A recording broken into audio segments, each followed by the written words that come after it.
Amados, eu quero compartilhar com os irmãos um tema sugestivo e oportuno para a vida do cristão. Santificação, hoje, uma necessidade urgente.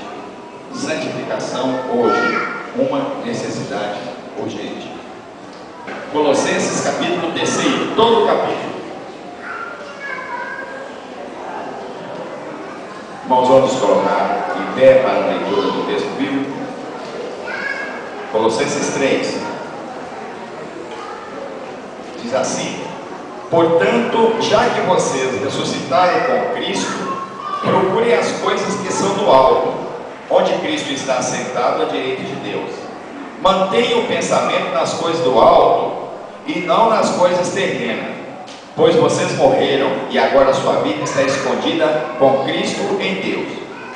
Quando Cristo, que é a sua vida, for manifestado, então vocês também serão manifestados com Ele em glória. Assim, façam morrer tudo o que pertence à natureza terrena de vocês: imoralidade sexual, impureza, paixão, desejos maus e a ganância, que é idolatria.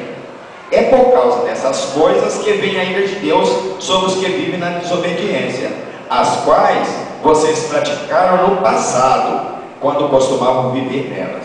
Mas agora, abandonem todas essas coisas: ira, indignação, maldade, maledicência e linguagem indecente no falar. Não mintam uns aos outros, visto que vocês já se despiram do velho homem com suas práticas e se revestiram do novo, o qual está sendo renovado em conhecimento à imagem do seu Criador. Nessa nova vida já não há diferença entre grego e judeu, circunciso e incircunciso, bárbaro e cita, escravo e livre, mas Cristo é tudo e está em todos. Portanto, como povo escolhido de Deus, santo e amado, revistam-se de profunda compaixão, bondade, humildade, mansidão e paciência. Suporte-se uns aos outros e perdoe as queixas que tiveram uns contra os outros. Perdoe como o Senhor lhes perdoou. Acima de tudo, porém, revistam-se do amor, que é o elo perfeito. Que a paz de Cristo seja o juiz em seu coração, visto que vocês foram chamados para viver em paz, como membros de um só corpo, e sejam agradecidos. Habite ricamente em vocês a palavra de Cristo.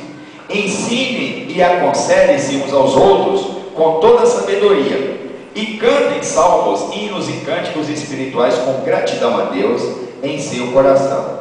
Tudo o que fizerem, seja em palavra ou em ação, façam-no em nome do Senhor Jesus, dando por meio dele graças a Deus Pai. Mulheres, sujeite-se cada um a seu marido, como convém a quem está no Senhor. Maridos, ame cada um a sua mulher e não a trate com amargura.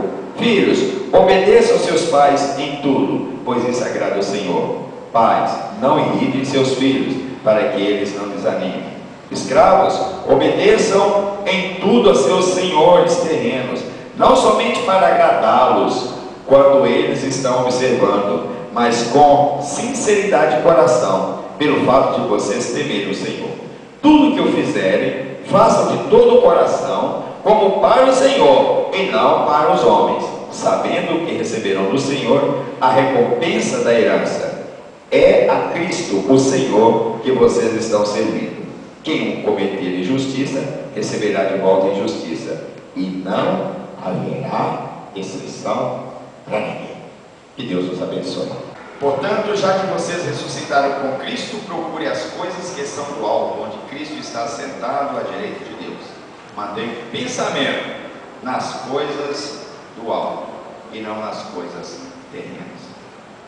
Paulo, na sua carta aos nossos irmãos da cidade de Colosso, preocupou e foi orientado pelo Santo Espírito exatamente em apontar para nós, para a igreja de um modo geral, atitudes e comportamentos que que deveriam constituir a motivação maior da vida do cristão.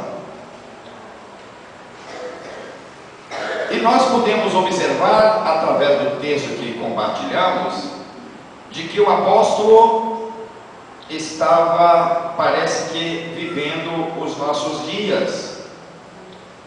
É claro que nós sabemos que o Espírito Santo, ao inspirá-lo, estava vendo os nossos dias,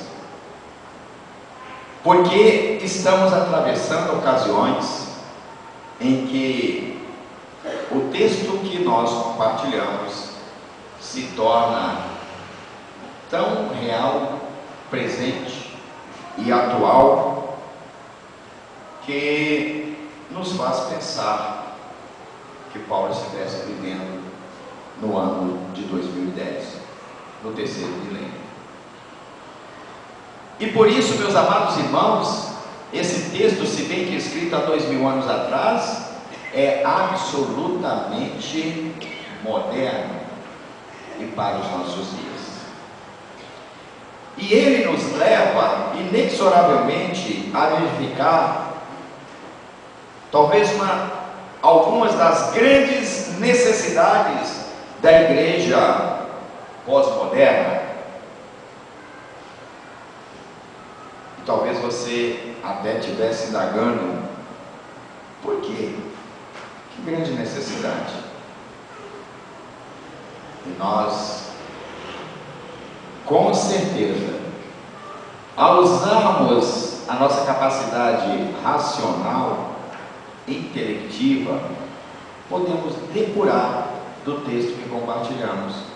Porque as recomendações aqui contidas, na realidade, têm sido atropeladas pela sociedade de um modo geral, e já entrou a passos largos, a passos gigantescos no contexto da igreja do Senhor.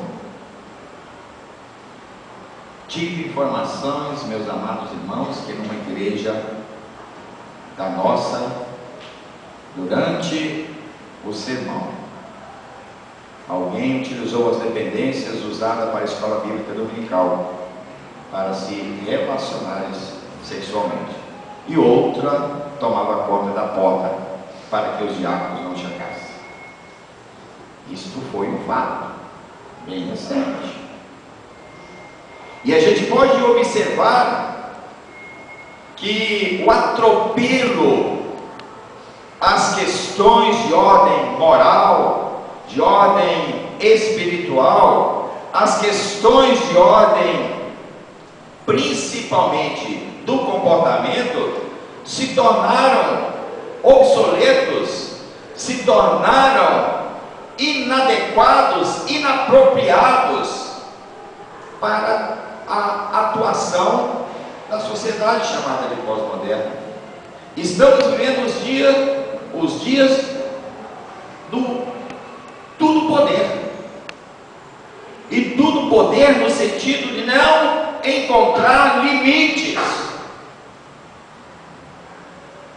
As nossas leis estão cada vez se tornando mais permissivas, quando não enfocam até mesmo a agressão às orientações da palavra. Por exemplo, ainda está em pauta, e apesar da rejeição popular, com uma grande tendência de aprovação, a PEC 122, que cria a chamada repressão homofóbica. O que é isso? Significa que, se você olhar para uma dupla de homossexual e ele achar que você olhou com um olhar reprovativo, ele vai na polícia e você é preso sem direito de defesa, até que ocorra todo o procedimento. Isso está lá no nosso Congresso.